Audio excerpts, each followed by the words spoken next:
যারা জীবনে কষ্ট পাচ্ছেন তাদের জন্য আজকের কথাগুলো মন দিয়ে শুনুন, উপকৃত হবেন। আচ্ছা, কার জন্য চোখের জল ফেলছেন? প্রিয় মানুষটার জন্য, যে আপনাকে ঠকিয়ে চলে গেছে, যে আপনাকে আঘাত দিয়েছে, যে আপনাকে কষ্ট দিয়েছে, তাকে প্রিয়জন ভাবছেন? ভুল করছেন। যারা সত্যিকারের প্রিয়জন হয় কোনোদিনও আমাদের একা ফেলে পালায় না, তারা মৃত্যুর পরেও আমাদের কাছে অমর থাকে। তাই মনে রাখবেন, ওই মানুষটা হচ্ছে আসলেই স্বার্থপর। কেউ আসলে পর নয়, কেউ আসলে আপন নয়। আপনার পকেট যখন ভারী থাকবে, যখন পকেট গরম থাকবে, যখন রোজগার ভালো হবে, তখন দেখবেন ওই দূর দূরান্তের পরেরাও সব আপন হয়ে যাবে। আর যখন টাকা থাকবে না, চাকরি ছেড়ে যাবে, কাজবাজ থাকবে না, কঠিন পরিস্থিতিতে পড়বেন, তখন দেখবেন সব কাছের আপনজনেরাও পর হয়ে গেছে। একদম বাস্তব এটা। তাই মানুষ চিনতে শিখুন। এই চোখের জল অনেক দামি, চোখের জল ফেলবেন না, মুছে ফেলুন চোখের জল, উঠে পড়ে দাঁড়ান। মানুষ চিনতে শিখুন।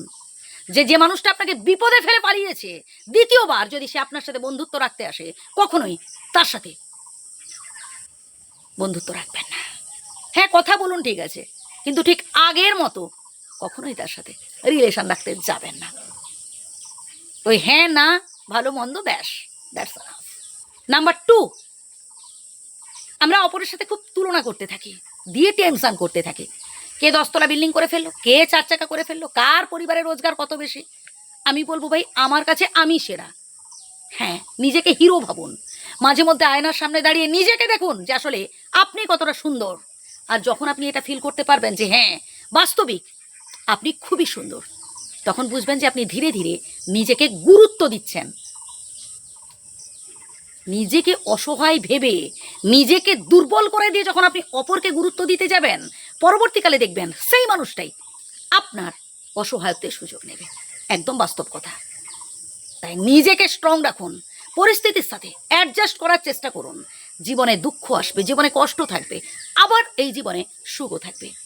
যত বেশি আপনি দুঃখ কষ্টগুলোকে হাসি মুখে গ্রহণ করবেন, তত বেশি জীবনে সুখী হতে পারবেন। আসল সুখ তো টাকাই থাকে না ভাই, আসল সুখ থাকে মনে। তাই মন থেকে সন্তুষ্ট হন। আর একটা ছোট্ট কথা বলি ভাই, অনেক মানুষ থাকবে যারা আপনার সমালোচনা করবে, নিন্দা করবে, কটু কথা বলবে, আপনাকে উত্ত্যক্ত করার চেষ্টা করবে। কেন শুনছেন তাদের কথা? আপনি সামনের দিকে এগিয়ে যান। সমালোচকদের থোঁতা মুখ ভোঁতা করতে হলে আপনাকে জিতে দেখাতে হবে। আর এর জন্য কঠোর পরিশ্রম করা লাগবে, সৎ হতে হবে, কর্মনিষ্ঠ হতে হবে, কাজের প্রতি একাগ্রতা আনতে হবে। তবেই দেখবেন আজকের এই ছেঁড়া কাঁথায় শুয়েও আপনি একদিন জীবনে লাখপতি হয়ে দেখাতে পারবেন। কথাটা মিলিয়ে নেবেন। প্রিয় বন্ধুগণ, যদি ভুল বলে থাকি ক্ষমা করবেন। ধন্যবাদ।